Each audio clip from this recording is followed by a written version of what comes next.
Tracer la courbe du pourcentage de survivants en fonction du logarithme de CFU injecté.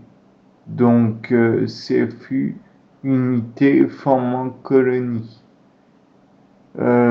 Donner une estimation graphique de DL50, appliquer la formule de Reed-Munch pour obtenir la valeur de la DL50.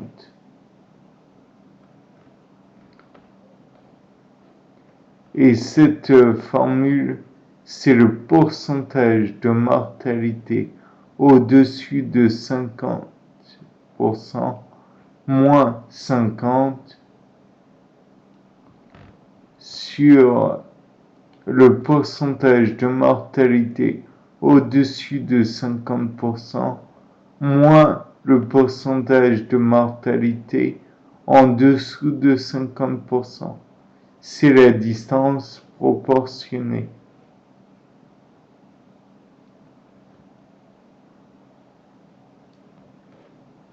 Enfin, la valeur de la DL50, elle est calculée ainsi. Log DL50 égale log CFU en dessous de 50% de mortalité, plus sa distance proportionnée, comme on l'a vu précédemment.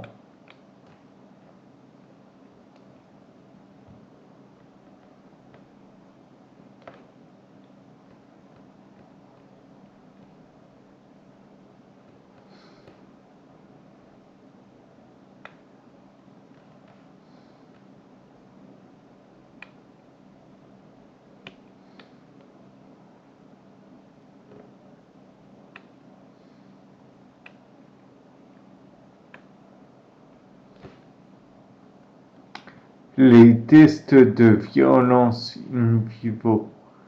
Conclusion.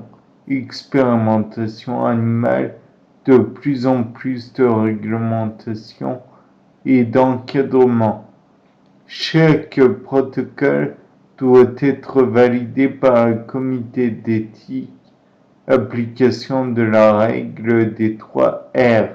Tout d'abord, réduire le nombre d'animaux au strict nécessaire. Il faut éviter la répétition des études dont les objectifs sont les mêmes en harmonisant les réglementations au plan international, en rejetant les investigations discutables. Quelques précis de la DL50 et en développant les méthodes complémentaires d'investigation. Donc en somme, on doit faire au minimum appel aux animaux. Le test sur animal doit être le dernier recours. Raffiner, améliorer les protocoles complémentaires, expérimentaux et les conditions d'élevage et d'hébergement des animaux, avec pour souci premier la prévention des souffrances inutiles, obtenir davantage d'informations en rejetant les investigations discutables, quelques précis de la DL50 et en développant les méthodes complémentaires d'investigation. En somme, améliorer les protocoles expérimentaux, c'est-à-dire les rendre le plus précis possible, ne pas trop en demander à l'animal. De plus, il doit vivre dans des conditions décentes.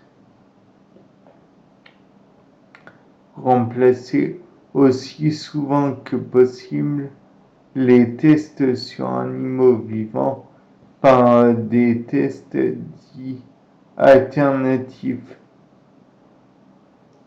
des méthodes alternatives, des tests alternatifs, ex vivo ou in vitro.